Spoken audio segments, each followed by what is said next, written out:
In this tutorial, we're going to create this fundraising report cover page you see here in CorelDRAW X4. We're going to use these media assets that we have over here to the left-hand side of the page.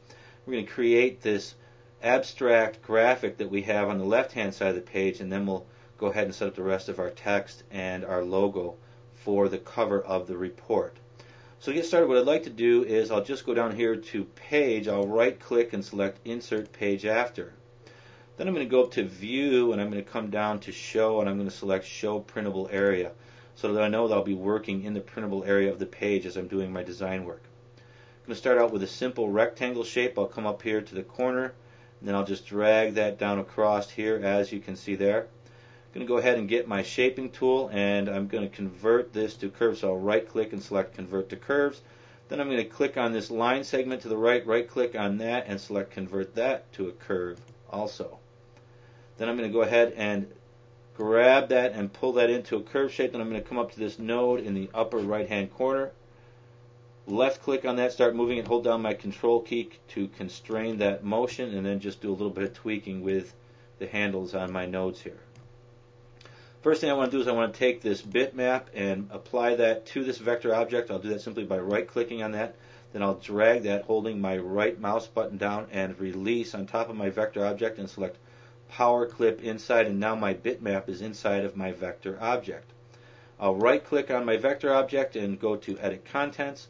Then I'm simply going to rotate this, double-click on it, grab the rotation handle there, and change the orientation of the object.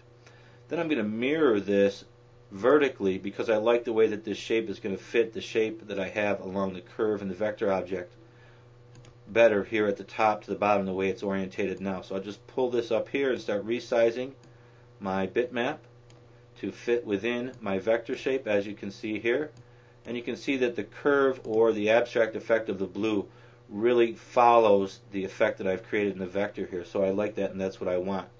Next thing I want to do is come over to my interactive transparency tool and apply some transparency down towards the bottom of this particular bitmap inside of the power clip.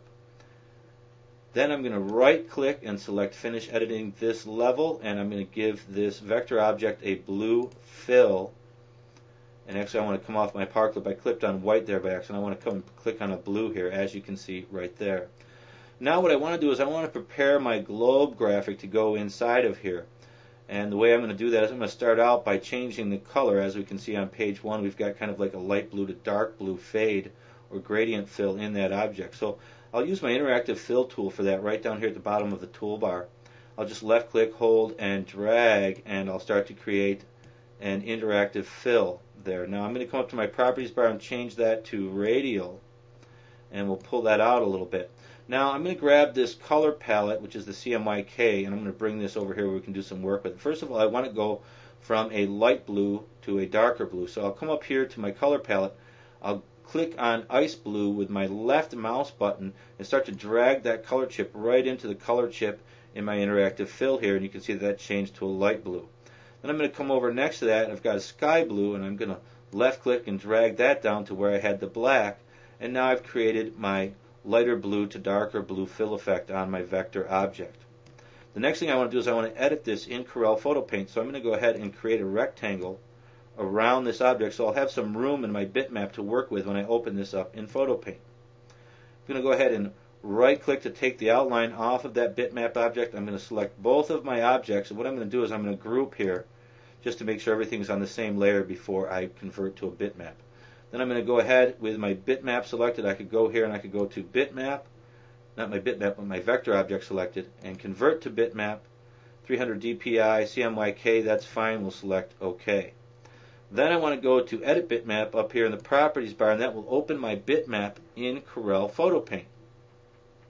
Then I'll go ahead and maximize this and go over here, get my zoom tool, and I'll scroll out a little bit and we'll zoom out. Then I'm going to go to Effects. I'm going to go to 3D Effects, and I'm going to come down to Sphere, and we'll give that a minute to process. And as you can see, I'm getting a rounded effect here. Now I can take this plus symbol and I want to change the orientation of where this sphere effect starts. I'm going to put that right next to Europe here, and we'll click and give that a minute to process.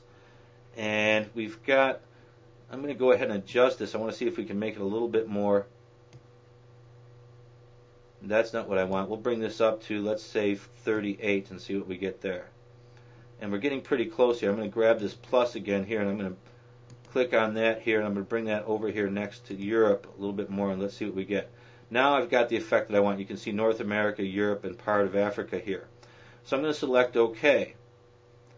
Now the next thing I'm going to do is, once this finishes processing, I'm going to use a color mask to knock this white out. So I'm going to have to do some work with my object to prepare that. And this will take just a minute to process as PhotoPaint applies this effect. So the next thing that I want to do is I want to go to my object docker here, and because this is a background, I won't be able to delete out the white area, and I want to delete that out so it'll be transparent in Draw. So I'm simply going to come down here and click on creates an object from background, and that'll convert that to object 1. Now I've got an object instead of a background.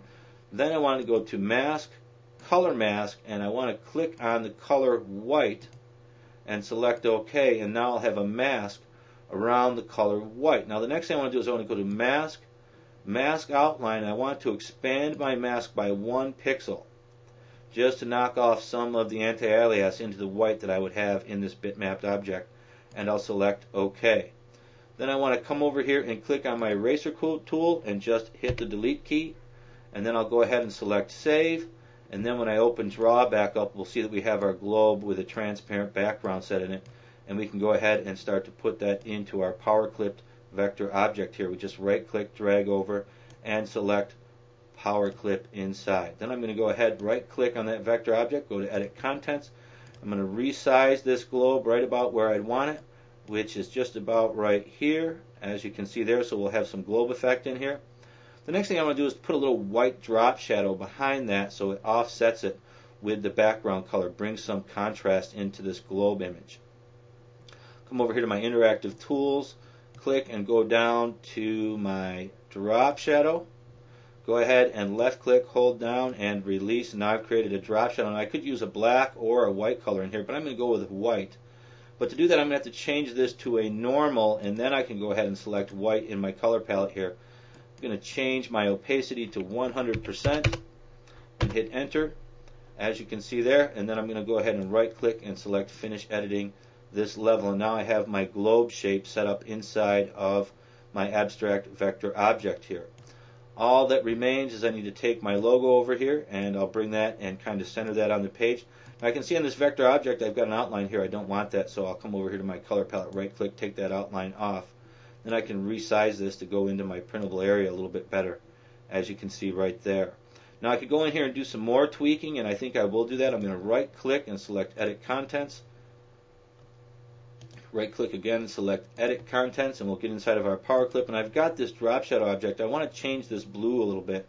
So I'm going to right click up here and select break apart drop shadow group. I'm going to go ahead and click on my blue globe, and I'm going to go to effects, adjust, and I'm going to select tone curve directly in Draw. I'm working with PhotoPaint effects here now.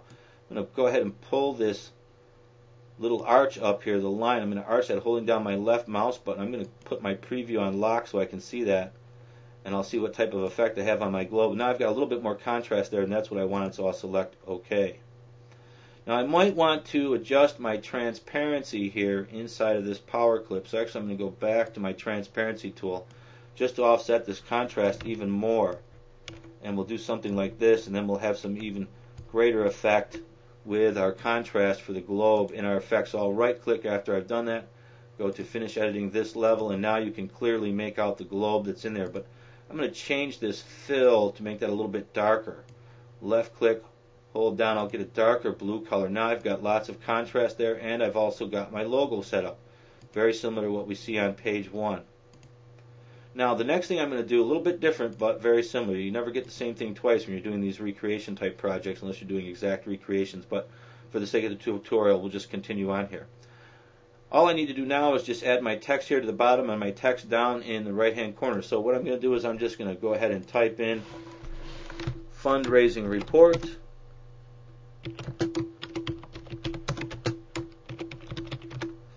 And I'll go ahead and select an Arial for that, and I'll make that bold and just go ahead and resize that a little bit.